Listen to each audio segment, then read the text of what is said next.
Si tenemos claro esto hasta acá, se introduce otro elemento más de sofisticación para cruzar estas dos funciones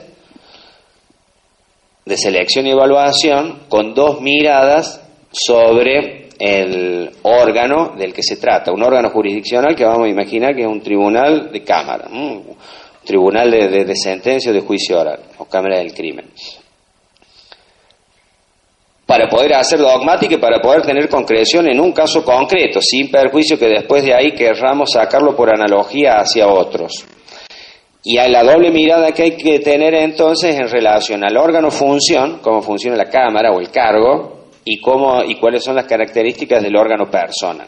De manera tal de que el proceso o la función de selección opera sobre el órgano-persona, opera sobre el candidato. Y la función de control opera sobre el órgano-función, sobre la institución. Por lo menos lo entiendo yo, si no se quiere ser invasivo de estas garantías constitucionales del liberalismo clásico.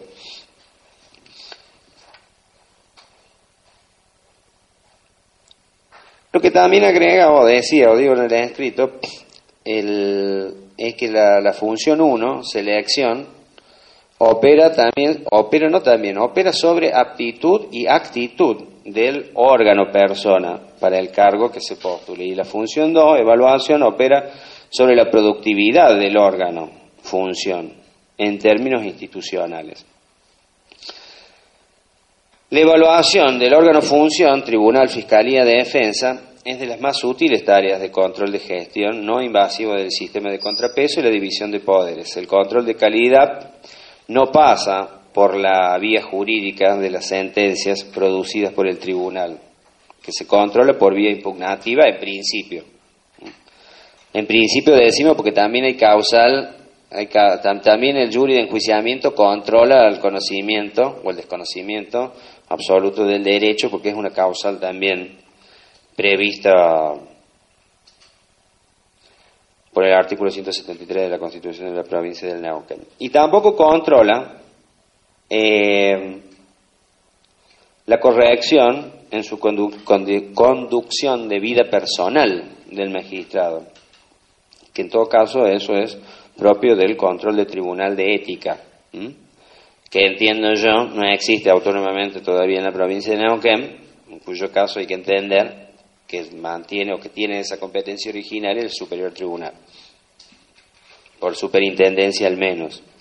Entonces, descartado estos dos elementos, lo que corresponde es que nos preguntemos, bueno, ¿y cuál es la función específica entonces para controlar ahí? Y entonces el control ahí tiene que pasar por la corrección en la conducción de vida profesional de la magistratura. Y ese control sobre ese desempeño es tal vez de lo más útil, porque si se tiene en cuenta lo que los organismos internacionales han desarrollado en torno al perfil del juez, sobre el que ya vamos a echar alguna mirada rápida en todo caso, porque creo es más importante escuchar lo que piensan ustedes que los que han sido estos consensos internacionales, que tienen la fuerza de ser una recomendación para la Argentina, es que se puede caer en una suerte de responsabilidad equivalente a la atribución de culpa que hace el derecho penal de autor. Para los que son penalistas saben que ahí lo que se sanciona, lo que se reprime es una forma de ser, a lo mejor anterior al delito, se sanciona ser ladrón, no se sanciona haber robado algo. Y esto es una cuestión muy sutil que tiene el órgano, el cuerpo mismo, porque estos organismos dan una recomendación y están esperando una moral supererogatoria del juez, vamos a llamar en términos generales, yo digo del funcionario judicial. Esa moral supererogatoria, entonces, supererogatoria quiere decir que está por arriba del estándar requerido por la propia moral. Y tenemos todo claro que cuando hablamos de condiciones éticas o morales del juez, que esto Si bien todos discurren sobre esta característica, poco he visto que lo hayan tratado en los términos específicamente morales o éticos, según los cuales hay que entender de que la actuación o la forma de conducción de vida del juez no solamente deviene de lo que la ley dice que debe hacer, que sería un sistema coactivo externo, sino que tiene una generación motu proprio interna.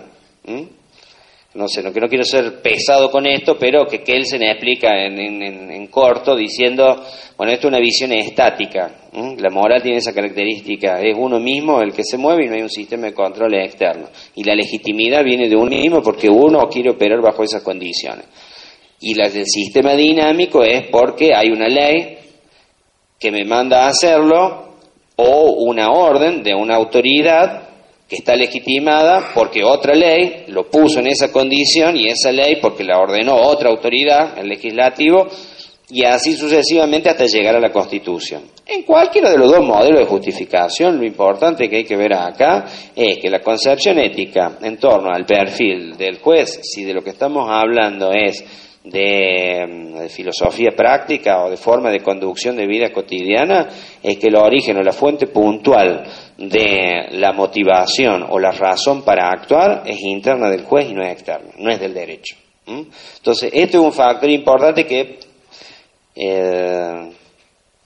pasa desapercibido, digamos, en la bibliografía que he explorado al respecto, no se trabaja en profundidad.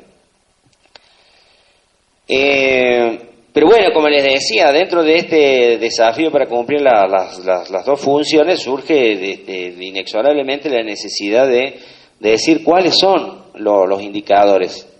de estos perfiles deseados, cuál es lo empíricamente verificable en el mundo exterior que nos sirve a nosotros, es el indicador de que se está dentro o fuera de esa silueta, de ese ribete, de ese perfil, de ese tipo ideal de juez. Entonces el concepto de tipo ideal, que es un concepto muy utilizado en la sociología de Max Weber y todos los que siguen ese concepto y que los penalistas hemos tomado también y trabajamos mucho con la idea de tipo, bueno, es una figura que es una suerte de idea límite que a veces no existe jamás en la realidad. Entonces, la asimilación que podemos hacer nosotros o un niño de un pino en relación a un triángulo y graficarlo así,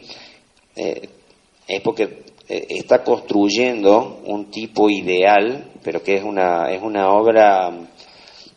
es algo que no está en la naturaleza. O sea, la construcción de los tipos ideales son formas de desarrollo explicativo de una realidad dada. Eso es lo que sucede. Entonces, el tipo ideal de juez tiene que tener determinadas características que se consideran definitorias y por fuera de las cuales se considera que está afuera o abajo del estándar, y dentro de ellas a su vez hay una larga fila de personas con esas habilidades. Sobre este punto yo decía, el perfil deseado del cargo no se identifica con el perfil deseado del funcionario, pero se le